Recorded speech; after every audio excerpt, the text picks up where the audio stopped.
Good morning, ladies and gentlemen, my name is Napoleon, and today we're back with another Enlisted video. This time we're going to be doing another vehicle guide, and this time is the Semovente M14 7532. And obviously, like with all the vehicle history, we're going to be covering the history of the tank, the tips and tricks, and personal thoughts on the Semovente 7532. Let's begin with the history. Italian artillery colonel Sergei Bassassi, who designated the Optica da 7518 Model 34 howitzer, suggested that the Italian army create an armor-fighting vehicle similar to the German Stug 3 assault gun, or for also known as the Sturmgeschütz 3, which was already successful in the French campaign in 1940. The first prototype was quickly assembled and delivered in February of 10th, 1941, and these armor-fighting vehicles were nicknamed Semovente da 7518. The precursor of the 7532, of course.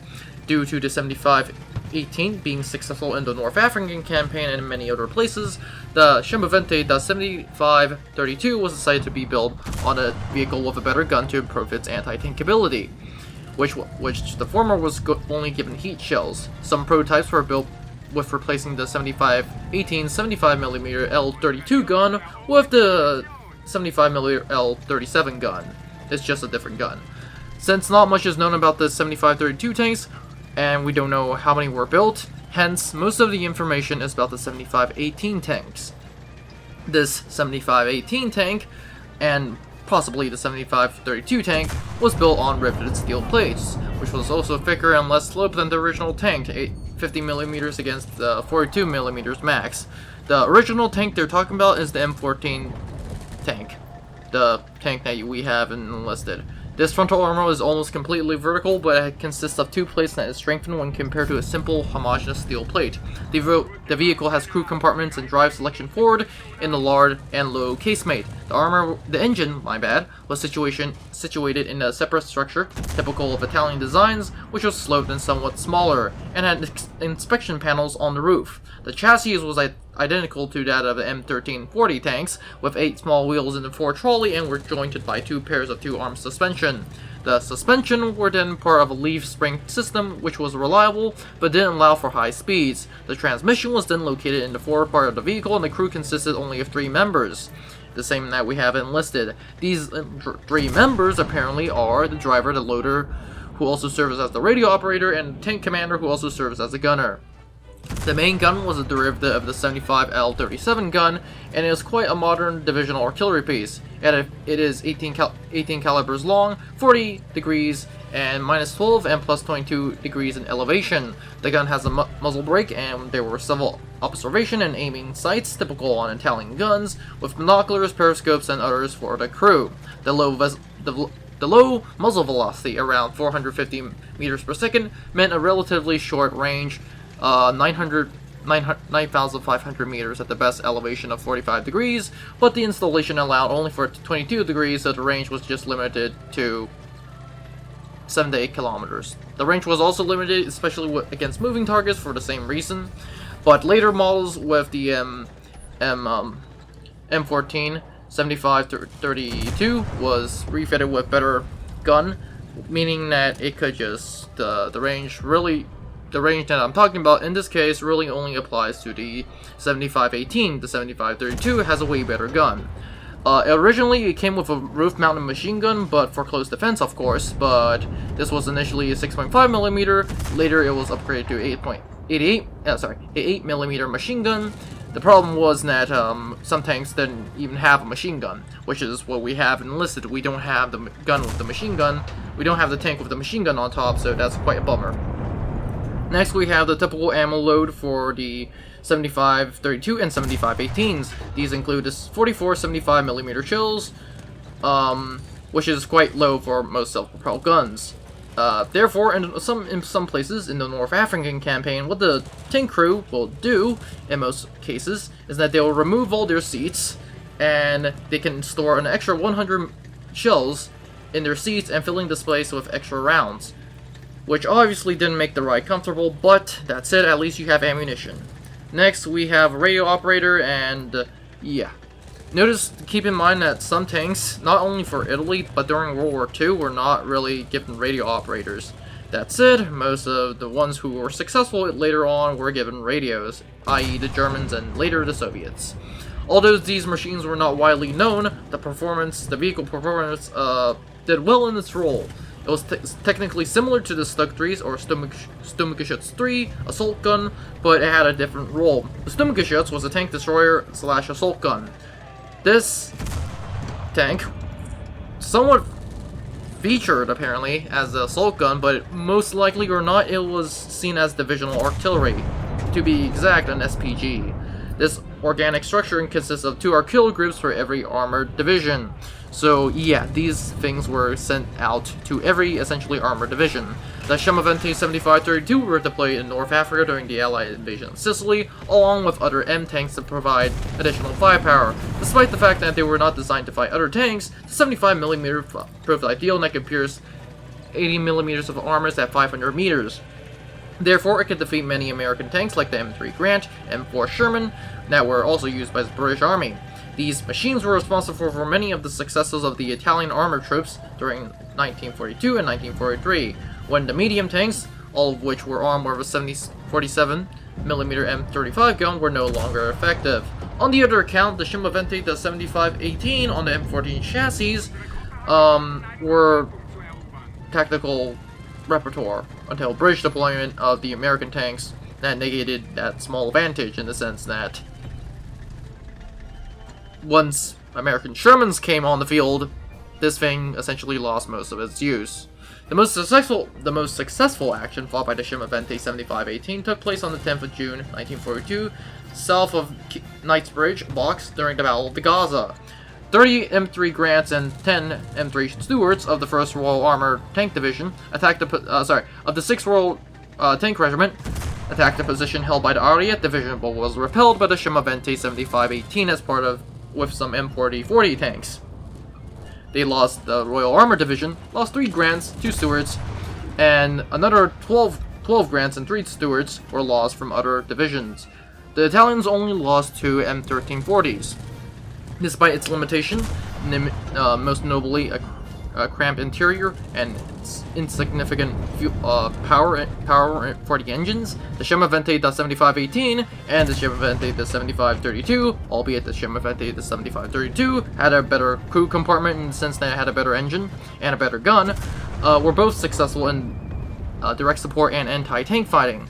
Their main advantages, often their sheer power, is essentially thicker armor relative to medium tanks and a lower silhouette, which made them more difficult to hit. That is why they were more successful than their medium tank counterparts. Due to this feature, the Semovente the 7532 was regarded as the only Italian, and the Semovente the 7518 was regarded as the only Italian armor fighting vehicle, and that was seriously feared by the American tank crews, or Allied tank crews to be exact. Despite that, it was originally conceived for a different role. The 7518 often ended up as replacing the standard M1340. However, it was never deployed en masse, and the low number of Semoventes on the field, no more than 30 at the time at the Battle of El Alamein, was not enough to turn the tide in Italy's favor. And that is all it for the history. Let's move on to the stats.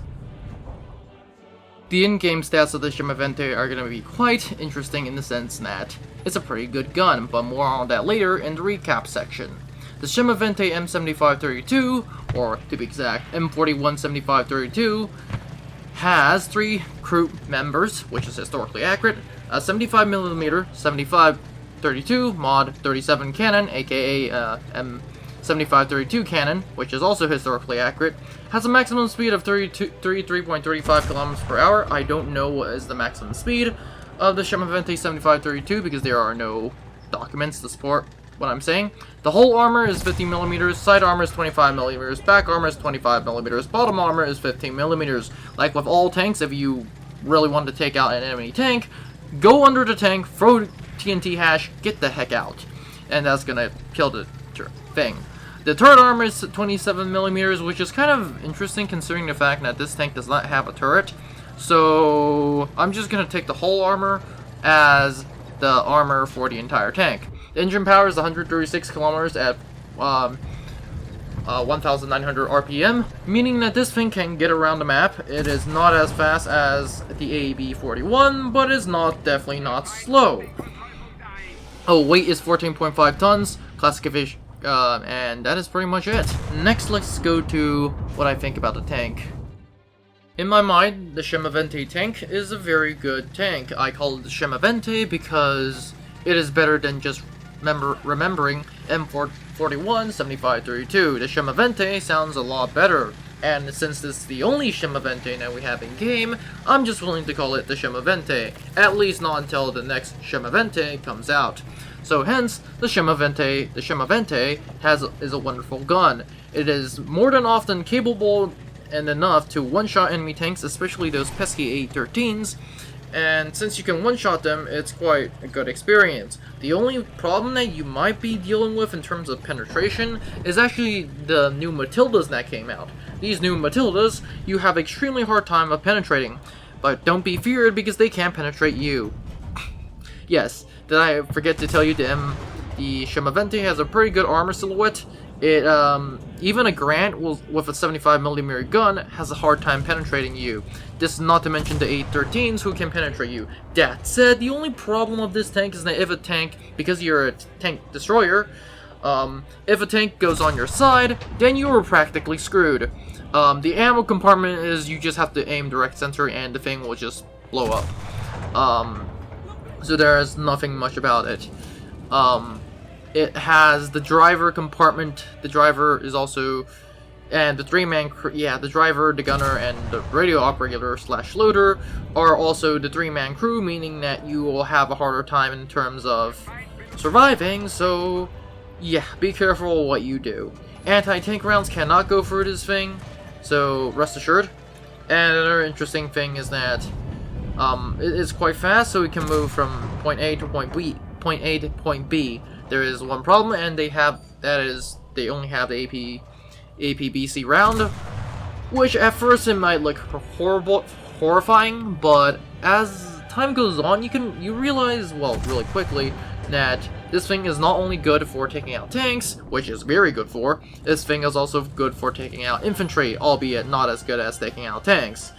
Honestly, it just serves like both as an HE round and an anti-tank round, which is interesting. It's interesting. At least you don't have to switch from HE to AP, so that's a good thing. That said,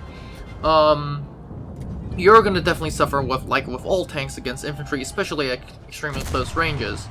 There is one thing that you should be careful about of the 7532, and it has nothing to do with its stats, and that is the ammunition count.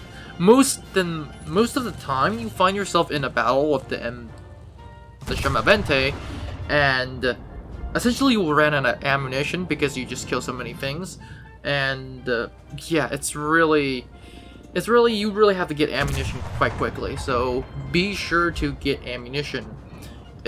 Everything is alright about the tank, like there's nothing pretty good. It is one of the best Italian tanks enlisted for the Axis side in Tunisia. Therefore, I would say that for this tank, I personally already called it the Tiger of Tunisia, in the sense that this thing is insane against American tanks. Once again, I think I said that there's not a lot that can penetrate this. The Matilda cannot penetrate it, but you can penetrate the Matilda. The Grant cannot really penetrate you, so when I say not really, I mean like it still can at certain areas. But it really, at this point, like most, a study carried out by the US military later found out during the war that any tank who wants to win a tank engagement has to shoot first and shoot accurately. So that is, once again, the best advice in this tank, and all tanks essentially. If you want to win in a tank duel, shoot first, and hopefully aim for the gunner.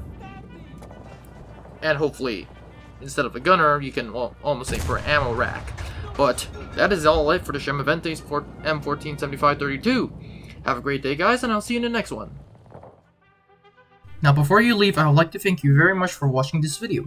I will be honored if you could like and subscribe to the channel. Remember, more videos are coming out, so it is a good idea to click on that notification button. Anyways, have a great day, and I'll see you in the next one.